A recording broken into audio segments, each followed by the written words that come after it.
Off top, aphid. It's a tiny little insect that lives on plants, that reproduces asexually, clones of itself.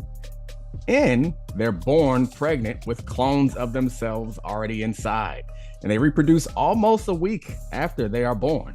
And they continue to reproduce until they take over a plant to the point that there's no more space for new aphids. So then they start to reproduce new clones that are no longer green, but black, and grow wings and fly away to find new plants. Play the music. This is the Domonique Foxworth Show.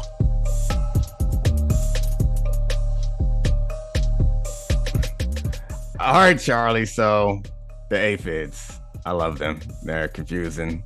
They don't make any sense to me.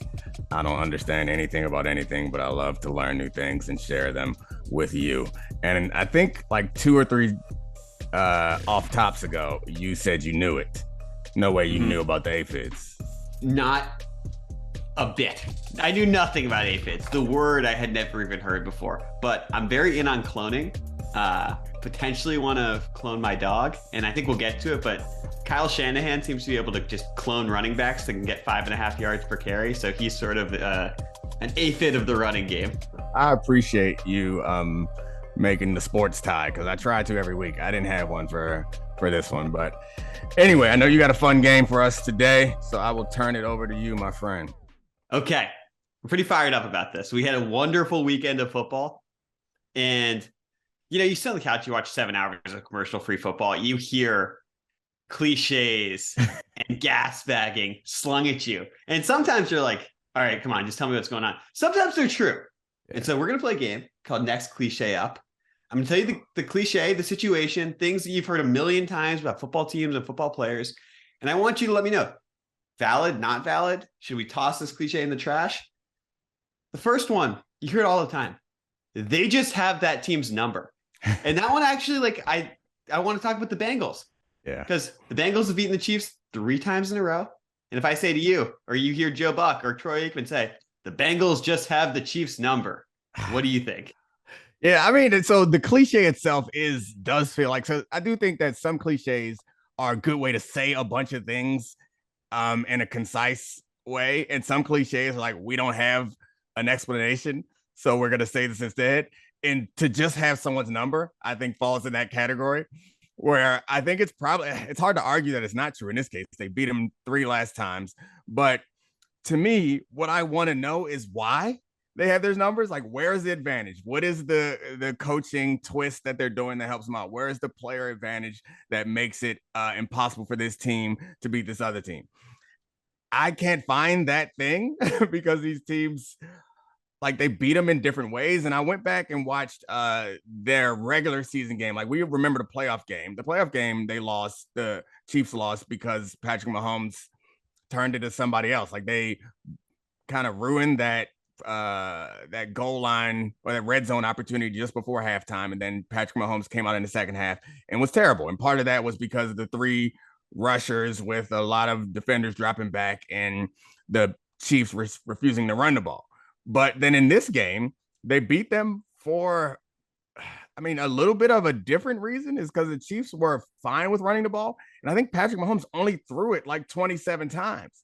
And so when you have Patrick Mahomes, you do not only want him to throw the ball 27 times. So it's kind of like you're damned if you do, you're damned if you don't, playing against this team, which I guess boils down to them having their number. But anyway, I wanted to go back to the regular season 21 game, because I'd forgotten how crazy the end of that game was. If you remember, the game was tied and the Bengals were just about on the goal line, and they went for it on 4th down, which to me didn't make any sense. It was like a minute left.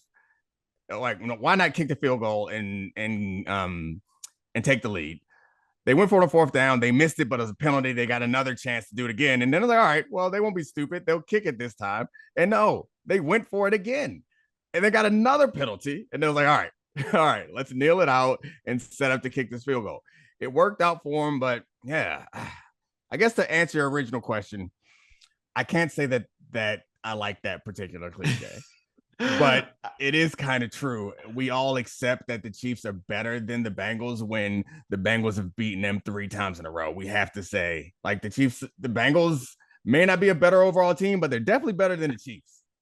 And there's something that's really interesting where I'm going to go cliche within a cliche-ception, if you will. Joe Burrow, and I'm only partially kidding about this, he actually seems to have the clutch gene. I know it's ridiculous, but they scored 10 points in the fourth quarter against the Chiefs again, which they've done. They did in 2021, and obviously he was dominant in the second half in the playoffs last year. And he is so good in high leverage situations. And that's really what we're talking about here. The whole clutch gene thing. He's just really good in high leverage situations for the defense. And he was so good that he had defensive backs apologizing for talking trash before the game. He legitimately got Justin Reid to apologize and say, I didn't show them enough respect after a game. And you know this from the defensive back perspective. That has got to be like the ultimate form of bowing down and being like, holy shit, this guy's good. Yeah, and he does it in ways like when Josh Allen does it, it looks like spectacular. Like, I guess Joe Burrow, the things that he accomplishes is spectacular, but he doesn't have very many of those plays that we're like, oh, this is going to live on social media forever. You know, like we don't get those Justin Herbert passes, but he just makes plays, and it helps to have Jamar Chase out there and T. Higgins and an improved offensive line, and their defense is playing really well. So, yeah, I mean, this is an all-around good team that I don't think is coached all that well at the head coach or offensive spot.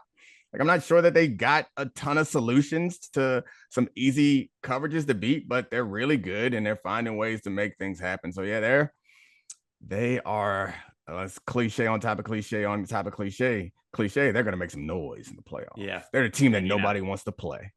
Joe Burrow, not a highlight guy, but deceptively athletic. All right, the next one I have for you. Right. This is a next man up league. And Brock Purdy, he's the next man up, and he has to be ready to play and run this team.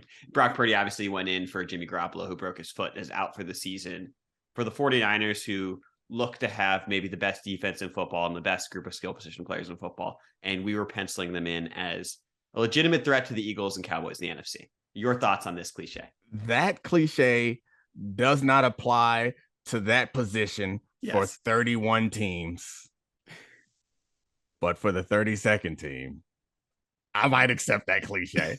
For the 49ers, I'll accept that cliche because you can't go next man up for your freaking quarterback most of the time. But the 49ers kind of managed to do it.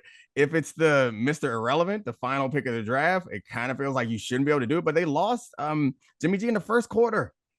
And Purdy played well enough. I mean, it seemed like he wanted to hand it or throw it to Christian McCaffrey every snap, which is a good strategy when you are a 7th round quarterback who didn't get any reps in practice that week. But I was going to say that it changes my expectations for this team, but I'm not sure it does that much. It's like I did not think this team was championship caliber because I feel like at some point they're going to need Jimmy to make some plays in the playoffs, and we haven't seen him do it, and it's not like there's a small sample size. Right. He's had plenty of chances, and it doesn't seem like he can do it.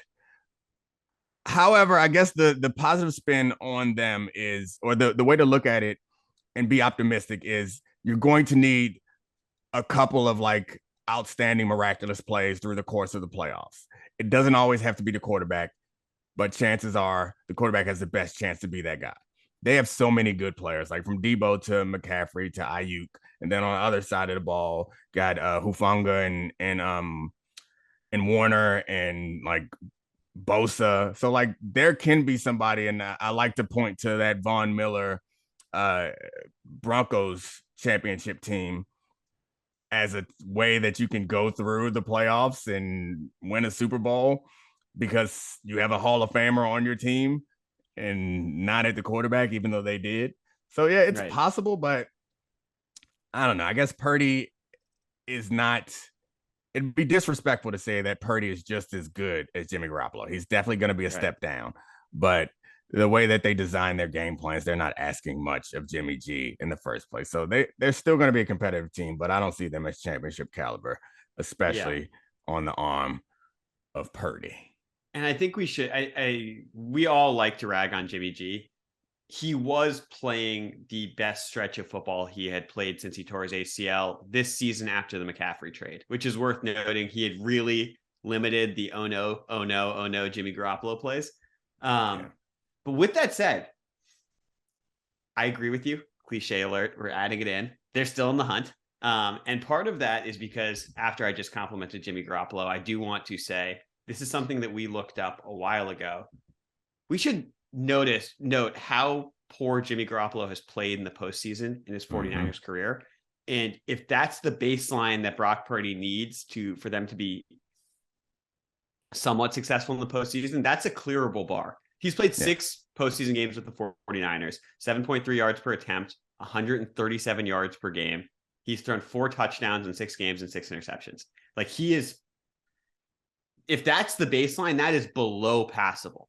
And the question is basically, is Brock Purdy going to be an NFL quarterback? Because if he is, 140 yards a game and 0.4 touchdowns is very doable.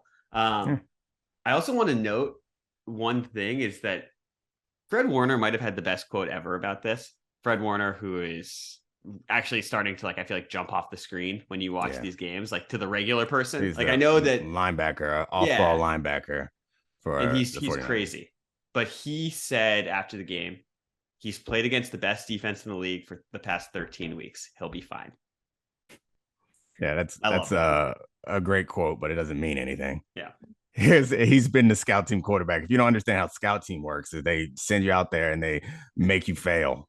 He's not going out there actually going up against that defense. They're the defense knows the plays. They've watched all the plays that they're going to see in practice earlier today. And then you go out there and run them. And then the defense succeeds on them. If they fail, you run it again and make sure the defense succeeds on those plays. But yeah, I mean, I guess the speed will help. And to be honest, the real reason to believe in him is that Kyle Shanahan's never had a bad quarterback. Right. You look at all the quarterbacks that have played for him, he's gotten something out of all of them. And I think your question before is is he gonna give us Zach Wilson or Mike White? It's all we need. We don't need anything greater than Mike White. Just need Mike White out there or something less than that, honestly. His defense is incredible. Would you sign Baker if you were them? Yeah.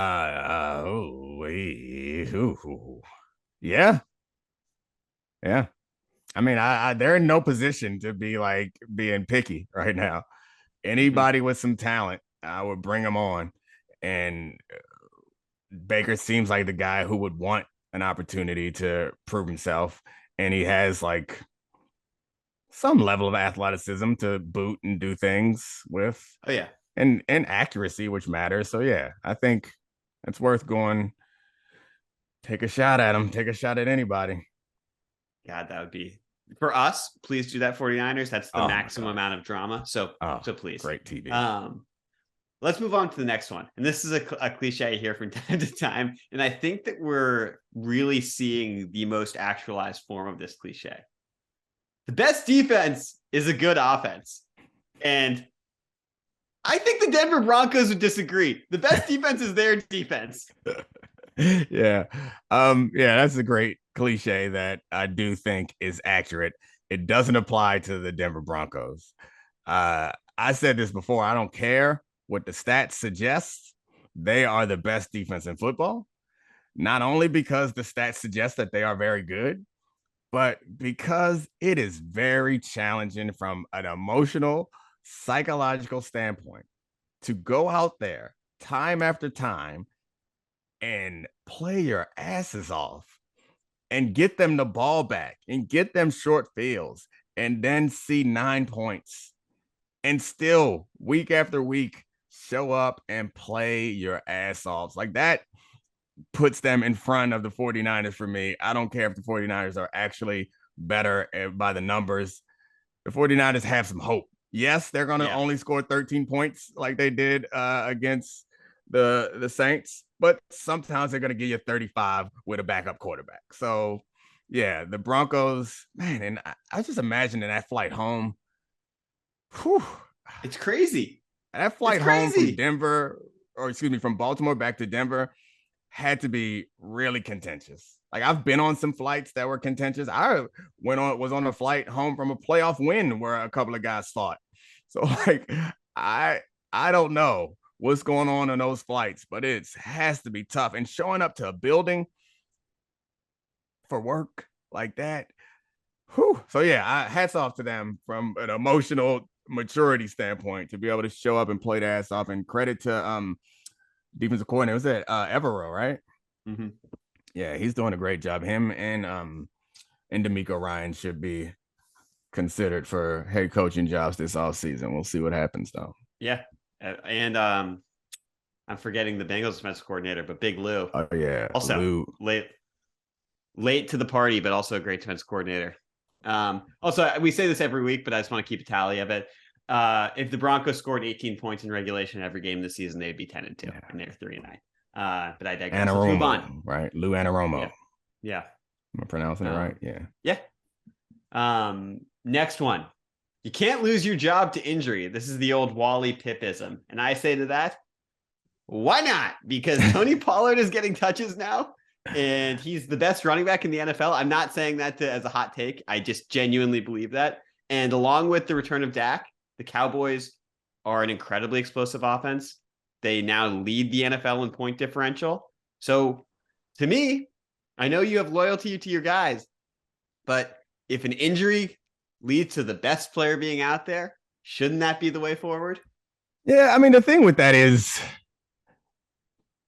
with them, it doesn't matter to me who starts, because I do think that Zeke provides value, and there probably was, and Zeke gave voice to this, that last year it's just like in the number of carries they were giving Pollard would like make him uncomfortable, but he's not uncomfortable with that anymore, or at least he says that, which is like, yeah, you got your money, Zeke. Like right now, yeah, you are like team guy is what should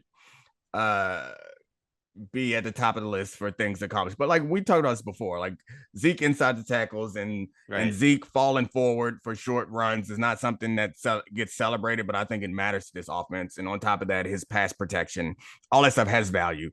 Having him out there for those snaps and having Pollard out there for his snaps, or having them both out there at the same time doing different things, like to me, there is like, this is not a Wally Pip situation.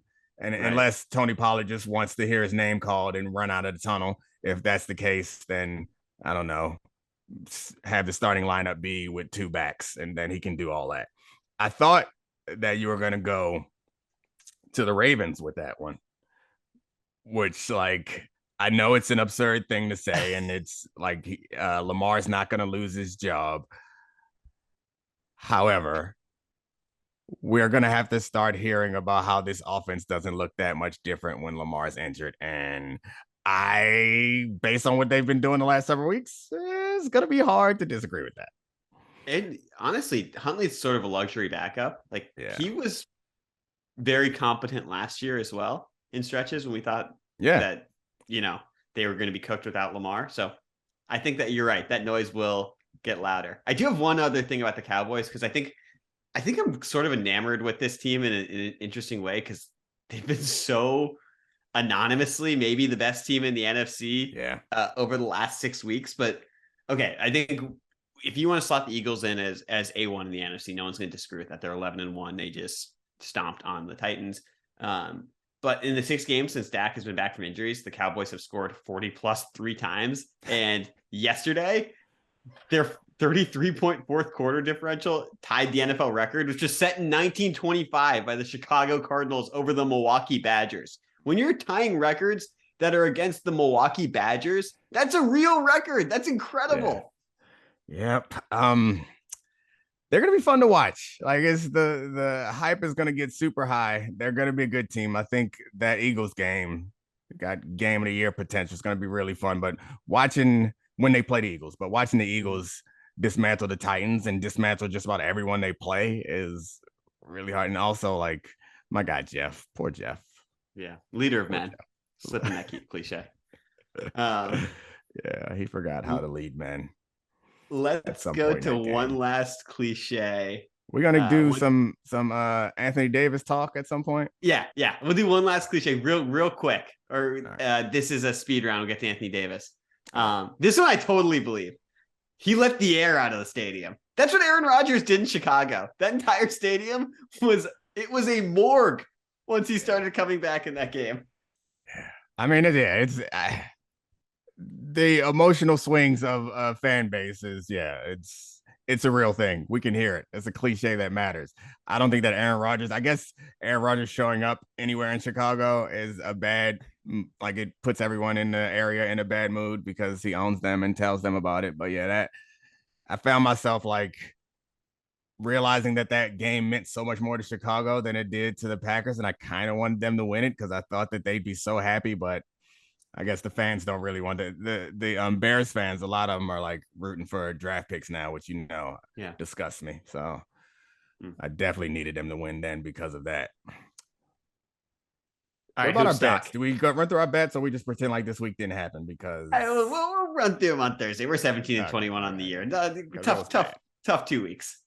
We'll be back. We'll chase them this week. Let's talk Anthony Davis real quick, because I texted you about this in the middle of football yesterday. Yeah. The quietest 55-17 imaginable because it got buried by an excellent NFL Sunday. Over his last 10 games, 34, 15, 3 blocks a game. The Lakers are 8-2. And I say this unironically. He is playing like the best player in the NBA, and this is not sustainable. He's now first in PER. He's second in win shares behind Jokic. He's second in defensive win shares behind Evan Mobley. This is stunning. This turnaround, this team, we left the Lakers for dead. Yeah. And it's the style of play that's more impressive and interesting to me than anything. And like this run was they lost to the Suns, who are a really good team, and they lost to Indy, who's like not bad. They're an okay team. They beat up on some bad teams, but the Milwaukee game is the one that stands out to me. Yeah. They beat Milwaukee in a tight game at the end, and the way that Anthony Davis is playing is kind of a way that so his shooting percentages are up, like he's bubble shooting again, which is something we didn't know he could do ever again. But it's not even the ability to shoot, it's the ability to attack the basket, to play aggressively. And I know that we're past counting stats like points and rebounds and steals and blocks, but I do think that for him, these stats, particularly like blocks and rebounds and points in the paint, like these stats matter, because that's not because he's so unique. That's never what people want him to do. They want him to, or what he wants to do. Like he played the 5 for much of this run, and he's playing the center in a 2-3 zone and like actually have an impact on Giannis. And I feel like Giannis is just a touch more like natural as an athlete than Anthony Davis, but he's pretty damn close. Watching them on the floor together and go up against each other, it's like there's not a huge difference of Anthony Davis at his best and Giannis.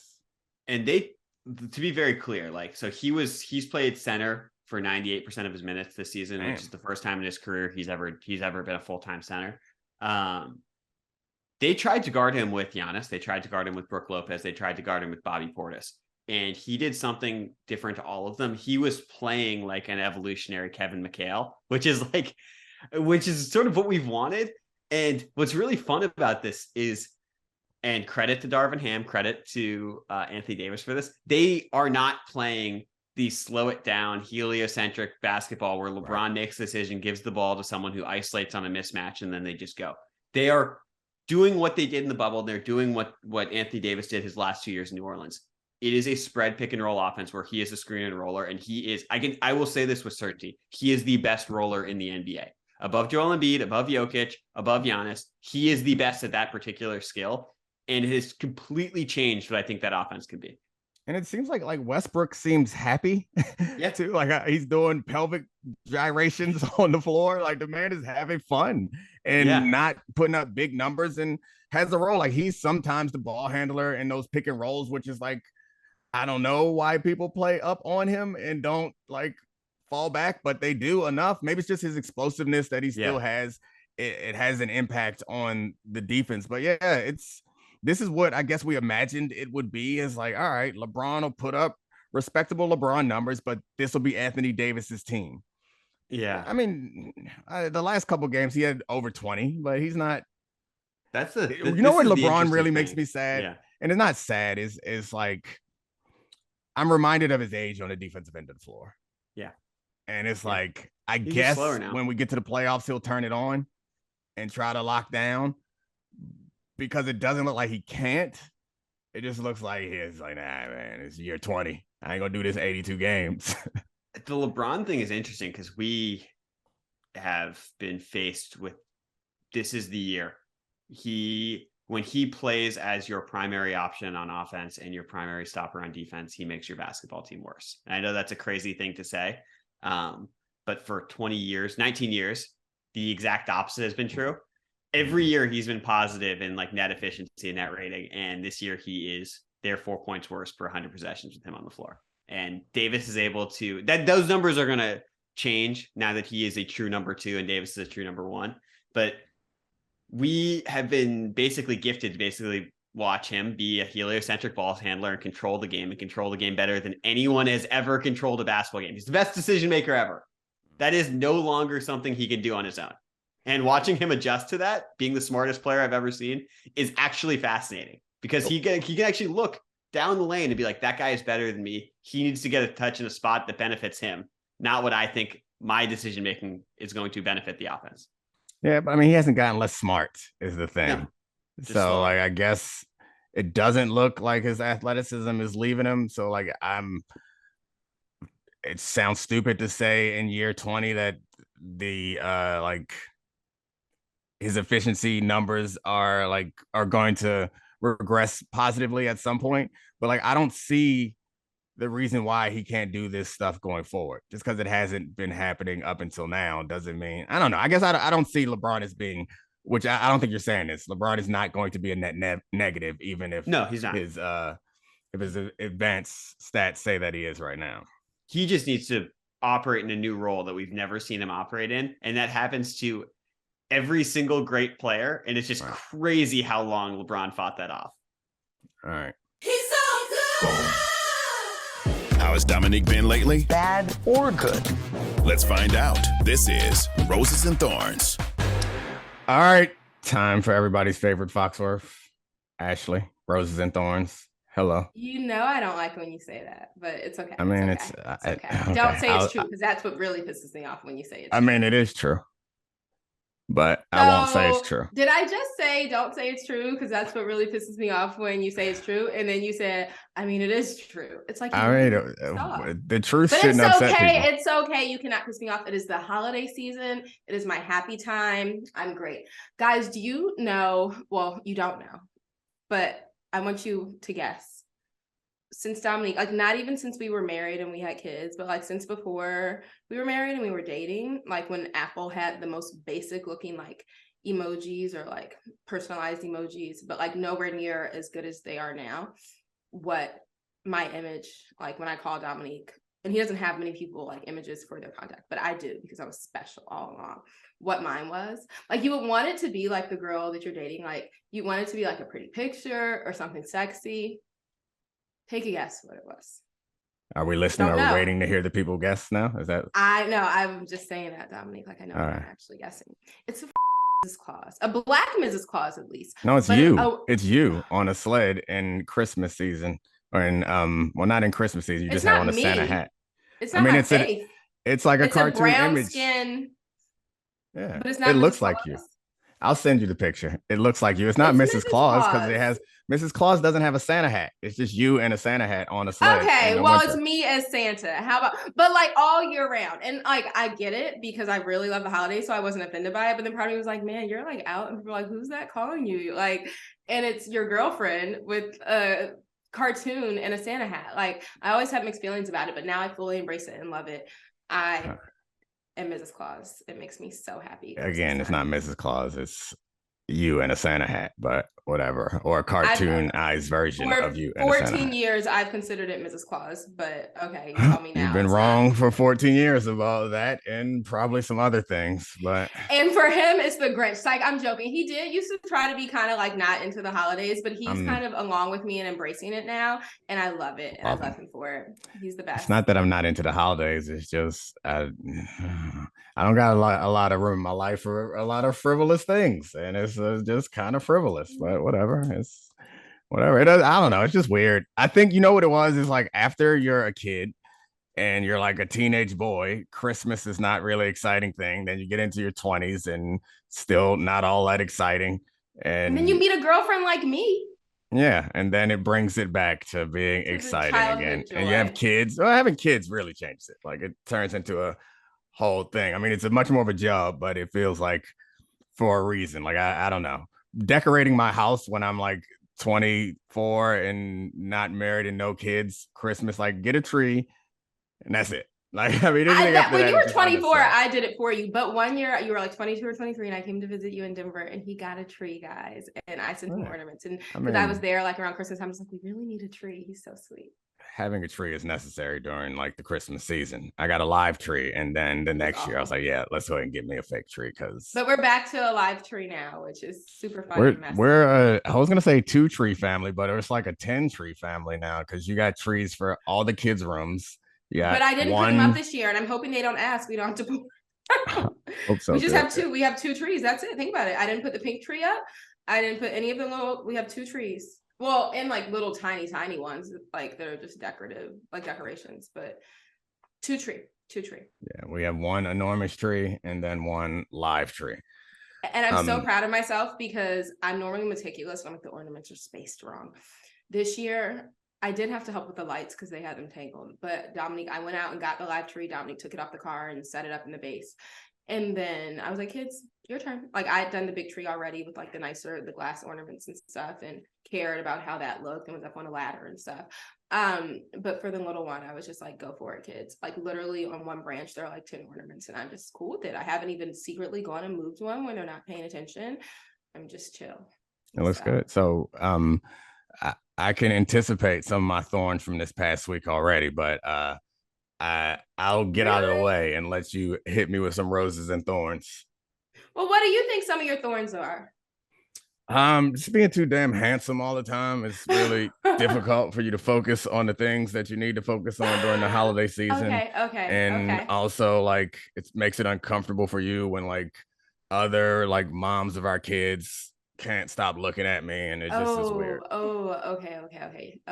Yeah. Yep. That's definitely so I'm sorry about that. I can't do anything about it. I try to wear baggier clothes. Yeah, that booty. Since he did his little 150 bike miles and 40 on the treadmill last week, that booty's sitting nice and high. Always got a butt. You do. Yeah, see, that's the thing. When I said last week that he has body dysmorphia, and it's like sad to me because it makes him seem like less confident. He's never not very into his body, but even with like his concern about like his abs not being as abby or his pecs not looking bigger than my small breasts, like he has never ever thought ill of his butt. He loves butt is fantastic. Like I mean it also is like he's such a psycho, y'all. I'm not a psycho. It's like the truth. Like you say I got body dysmorphia. I don't have body dysmorphia. Like I know that my body looks good relative to like normal people, but it doesn't look as good as it once did. But the butt's never gone away. Like I got a great butt. I'm like you don't think it used to be greater?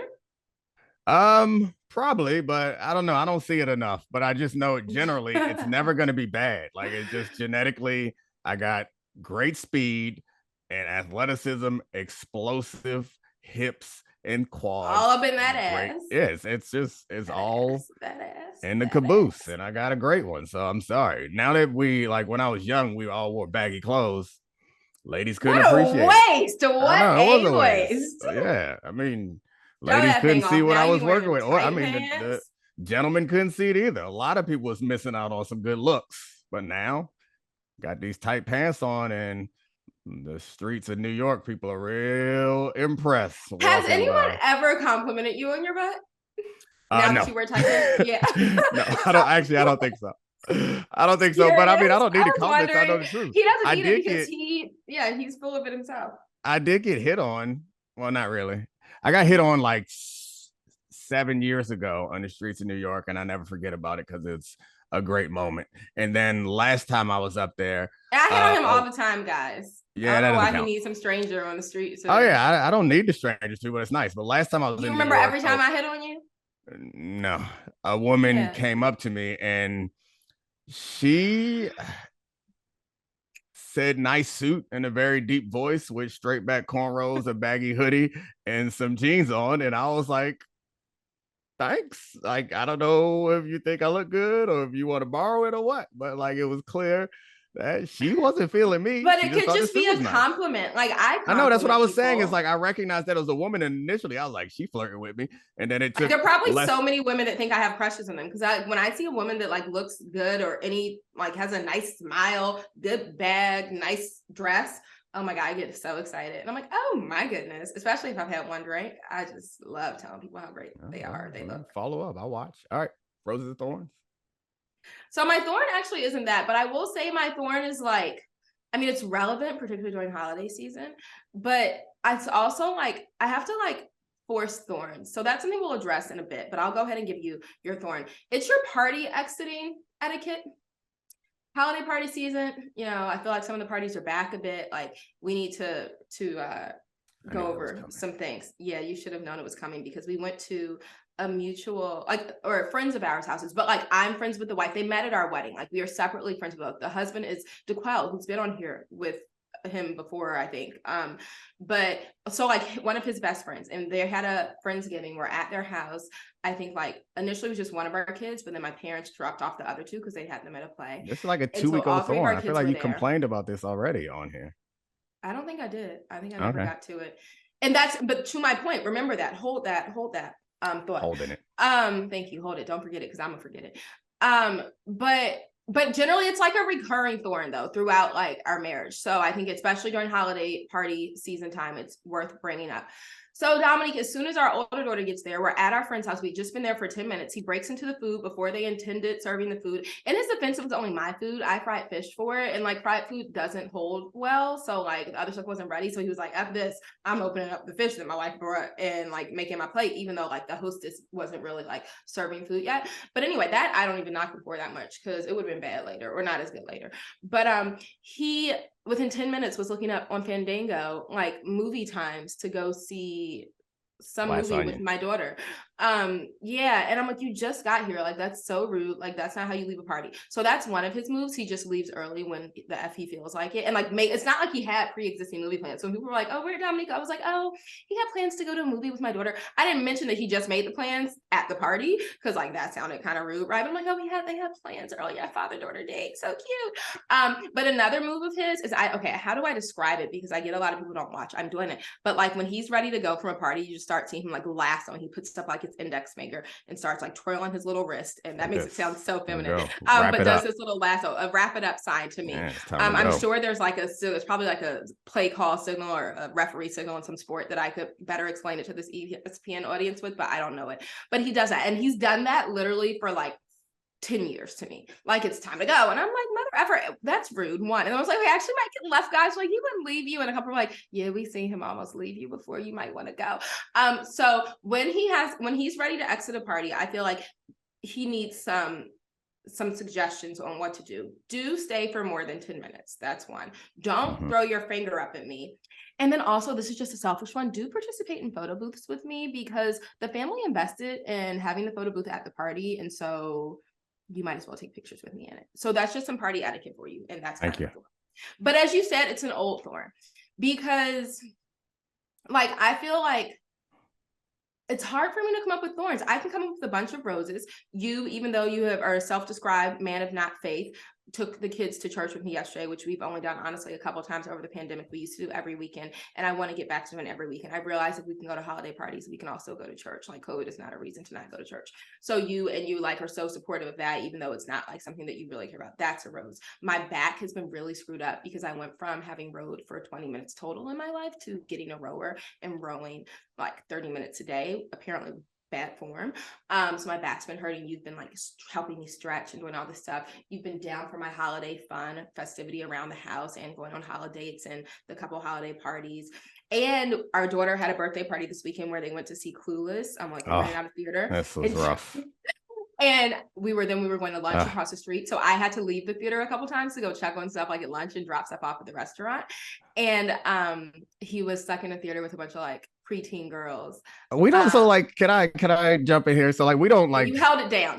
We don't like we're not overly like policey of like ratings for our kids to watch movies or listen to music or anything like that. But like I'm aware that some parents aren't. So like it was a PG-13 movie. And I know, and I had cleared it with all the parents. I know. I'm not worried about that. Our daughter had turned 12. All the parents knew that it was PG-13. They were fine with it. I hadn't seen the movie. I wasn't allowed to see it when I was 12. So like I hadn't seen it in forever. So yeah. I was sitting there watching it in a room in a theater with like 12 to 15, 11 to 12-year-old girls. And I don't know if you guys remember Clueless, but aside from the fact that she falls in love with her ex-stepbrother who's in college while she's in high school, they also like have parts where they talk about the curvature of a man's anatomy. They talk about their virginity, trying to get rid of it or hold on to it. It's just like a lot of stuff that like watching with my daughter, I would have no problem with. Watching with a bunch of other people's daughters, like, I don't feel great about that. Yeah, I was gone during those parts. So he's like live texting, like, this is awful. This is, oh my God, this is a mess. But he was quiet. So then I get back at one point and he leaves, I think, to go like re-up the meter in the car or something. And there's a scene, which I don't even remember this, but like she's dating this guy who seems to be like gay, but she doesn't realize it. So then she's hanging out with Murray, Dion's boyfriend, and Murray's like calls him. He's like, "What? You like Christian?" You know, I can't remember it because it's a slang that I've never heard, but it was some like slang that was said that they said a cake boy or cake man. I think. I didn't want to say if it was a bad thing to say. I didn't want to say it, but it's cool. I never heard of it. But at this point, I have to stand up in the theater. So it's luckily it's only our group in there. I'm like, girls, so many things were said in the 90s that, and then right after that, there was something else about like wanting a boyfriend. I was like, also, ladies, boyfriends are whack. Like, and so I think I was on like my third announcement when not my daughter whose party it was. She was probably in the back with her friends mortified, but my 6-year-old walks down to me and is like, "Mommy, how many more announcements are you going to make? You really should stop." And I said, "Ooh, okay," before I get kicked out of this theater. But there were just so many like, but luckily my kids and all of their friends go to like a really progressive school. And so I heard them say by my last name, "We know, Mrs. Foxworth, this is presenting stereotype depictions of blah, blah, blah." I was like, okay, good. Like, luckily they have good critical thinking and I think maybe aren't going to be scarred by it. But you did well in there. I know, so much better. But anyway, because we were watching things like that in the 90s and that was the norm. But generally my thought, expensive. You know, what do you think? Why do you think I wore a present Christmas? Yes, because it's like it's too early. Some people say to like, but it's not actually a Christmas sweater to like go super hard with my Christmas wardrobe. I mean, I have been like I wore a Esther Roll as Mrs. Claus shirt to a party on Saturday, but with a red sequin skirt. But like my sister teases me. She's like, "Ashley, like you shouldn't start wearing Christmas sweaters till like the week before Christmas," which is just so dumb. Like, how do you get your money's worth out of them if you do that? But anyway, so I didn't want to come on here in my full fair aisle. But this, I was like, you know what? This has red and green and other colors in it. But it's got a bow because I am a present to you. Thank you. You're a present to me. But anyway, Jenna, let's wrap this up with, I'm tired of doing Roses and Thorns personally. Like, I'm not saying I'm willing to give up my little segment because I really do love these. I thought you were retiring. You just want a new segment. I guess I could retire. I could walk away and we could just have dates like without Sarah and Christina and Avi here. But like we're maybe even in person, not on Zoom from different rooms of the house or different cities when they're different cities. But I just feel like it's like hard. Like you are great. Like, especially during the holidays, I'm just so full of love. I don't want to think about the negative things about you. Like, I'm all about the positive. I could make like a long ass list of roses, but you wouldn't like That's that. Not how you get better. You got to get better. You need some critical analysis or you can never get better. But I don't want to. So I'm thinking like, you don't want to get better? Well, I don't want to have to. You don't want to be great? It's not about me. I guess we could flip it and you could do Roses and Thorns to me, but that's a definite no. This isn't my show. But so I'm like thinking, are there other things we can do with our segment? One thing that I really would love is if we called it duets and we just did duets. Do you think people would listen?